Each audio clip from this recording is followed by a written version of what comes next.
Peygamber buyuruyor ki bir gün deyir, yuxuda gördüm ki deyir, süd içirəm deyir.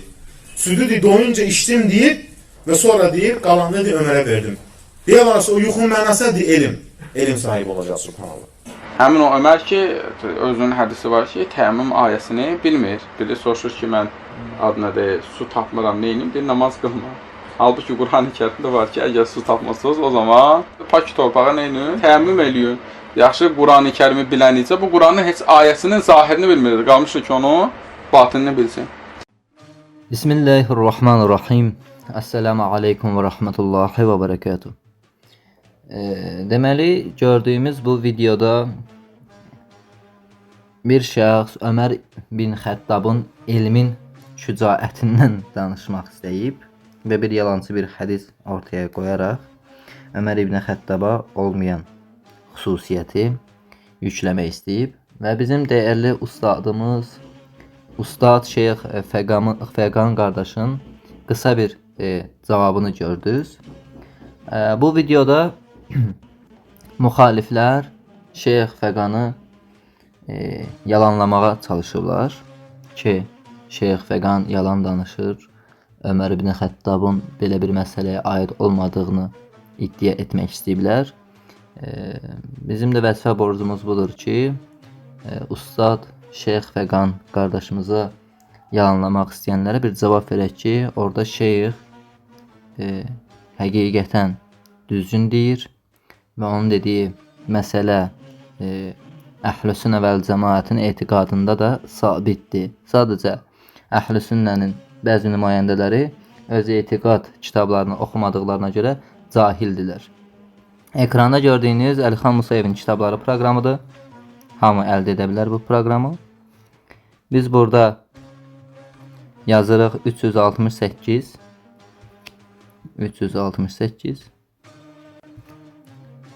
və üzr istəyirəm, Səhih Müslimə daxil olmalıyıq.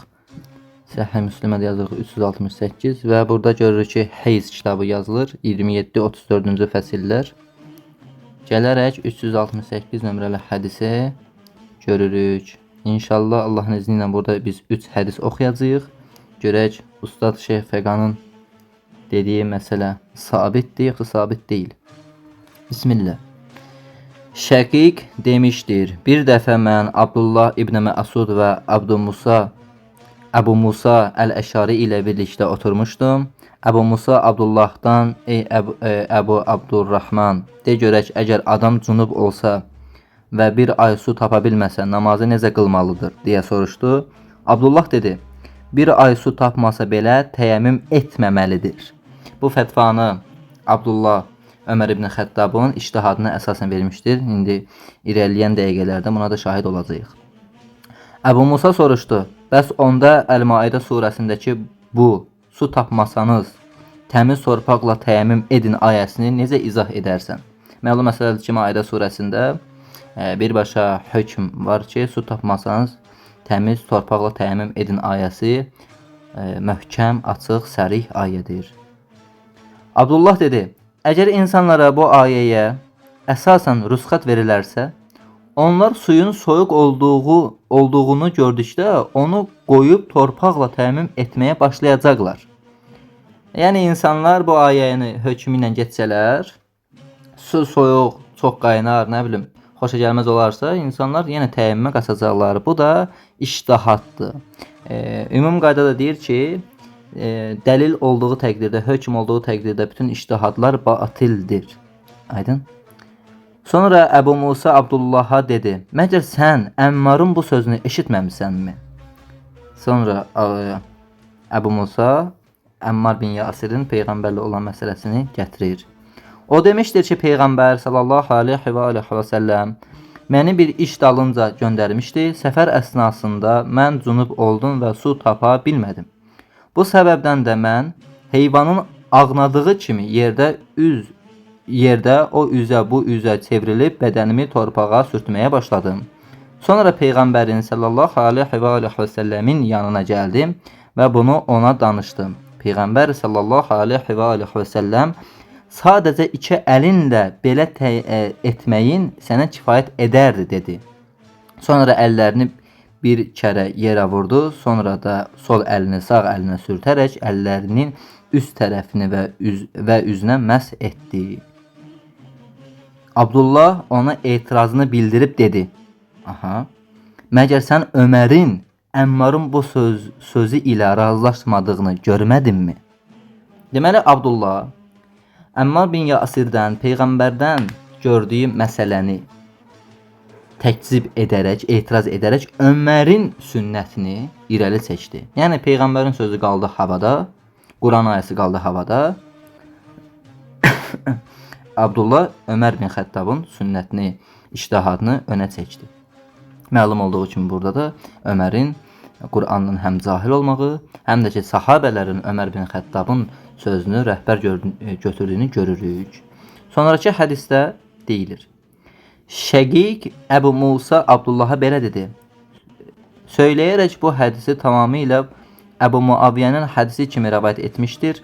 Fəqət bu rəvayətdə Əbu Musa demişdir ki, Peyğəmbər Əmmara sənə belə etmək kifayət edərdi deyib əllərini yerə vurdu. Sonra əllərini çırpdı, sonra da ovuzlarını üzünə və biləyinə qədər əllərini sürtdü. Üçüncü hədisdə inşallah ki təqdim edək. Hədis bu cürədir. Abdurrahman bizə Əbzə əl-Xuzai demişdir. Bir dəfə bir nəfər Ömərin yanına gəlib dedi: mən cünub oldum və su tapa bilmədim. İndi nə edim? Ömər namaz qılma deyə buyurdu. Diqqət edək. Ömər namaz qılma deyə buyurdu. Bunu eşidəndə Əmmar İbn Yasir dedi: yadındadırmı ey möminlərin əmiri? O vaxt ki ikimiz səfərdə ikən cünub olduq və su tapa bilmədik. Sən namaz qılmadın, mən isə yerə uzanıb o üzə bu üzə çevrilərək bədənimi torpağa sürtdüm və qalxıb namazımı qıldım. Mən bunu Peyğəmbər sallallahu aleyhi və səlləmə xəbər verdikdə o mənə sadəcə əllərini yerə vurmağın, ovuclarının üfürməyin, sonra da ovuzlarının üzünə və biləyə qədər əllərini sürtməyini sənə kifayət edərdi deyə buyurmuşdu. Ömər dedi: Allahdan qorx ey Əmmar. Əmmar dedi: İstəyərsən bunu heç kəsə danışmayım. Həkəm demişdir: bu hədisi mənə Səid İbn Əbdurrahman İbn Əbzə öz atasından Zərin hədisinə bənzər şəkildə rəvayət edib demişdir. Bu hədisi mənə Sələmə Zərdən Həkəmin zikr etdiyi bu isnadla rəvayət etmişdir. Bu rəvayətdə Ömər demişdir: boyuna götürdüyün bu məsuliyyəti sənin öhdənə buraxırıq. Deməli, məlum olduğu kimi bizim ustadımız Şeyx Fəqan düzgün demişdir. Bu hədisə isnadan demişdir ki, Ömər ibn Xəttab təyəmmüm ayəsini belə bilməmişdir. Təyəmmüm ayəsi də Nisa surəsinin 43-cü ayəsidir. Ayədə buyurulur ki, ey iman gətirənlər, sərxoş ikən nə dediyinizi anlayana qədər və cinsi əlaqədən sonra natəmiz olduğunuz halda yolda olan müsafirlər istisna olmaqla qüsul edənə dək namaza yaxınlaşmayın. Əgər xəstə və ya səfərdə olsanız, yaxud sizlərdən biri ayaq yolundan gəlibsə və ya qadınlarla yaxud yaxınlıq etmişsinizsə, su tapmasanız, təmiz torpaqla təyəmmüm edin. Üzünüzü və əllərinizi sürtün. Həqiqətən Allah əf edəndir, bağışlayandır. Zaten ayədə də məlum olduğu kimi möhkəm qəti dəlil olaraq zahirən və batinən də təyəmmüm haqqında məsələni aşkar edirik. Burada Ömər ibn Xəttabın Qurandan bir xəbər olmağı, Əmmar bin Yasirin isə ona hüccəti çatdırmağına baxmayaraq Ömər bundan razılaşmamışdır. Burada iki məsələ ortaya çıxır. Birinci məsələ, Əhl-i Sünnə iddia edir ki, sahabələr fərqləndirilməyi, əsasən də xəlifələrin fərqləndirməyi bu cür nədir? Birinci ən elmlisi Əbu Bəkir, sonra Ömər, sonra Osman, sonra Əmirül Möminin İmam Əli əleyhissalamdır. Biz də bunu qətiyyən təkzib edirik və bildiririk ki, həm Əbu Bəkir, həm Ömər, həm də Osman Əmirül Möminin əleyhissalamdan daha az biliblər və etiqadda da, fiqdə də cahil olurlar. Bu da zaten isbatıdır. Görək Quran-ı Kərimdə Fəth surəsində Allah subhanahu və taala 13-cü ayəsində nə buyurur? Buyurur ki, kim Allaha və onun elçisinə iman gətirməzsə, bilsin ki, biz kafirlər üçün od hazırlamışıq. Yəni Allaha, yəni Qur'ana, elçisinə isə sünnətə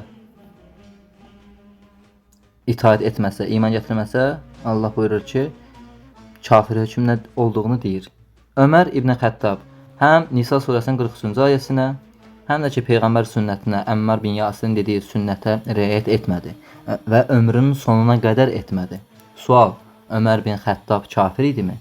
Və Ustad Şeyx Fəqandan səhv tutmaq istəyənlər, siz bir öz əqidə kitablarınızı oxuyun, sonra şeyxə irad bildirərsiniz. Və aleyküməssələm və rəhmətullahi və bərəkətuhu.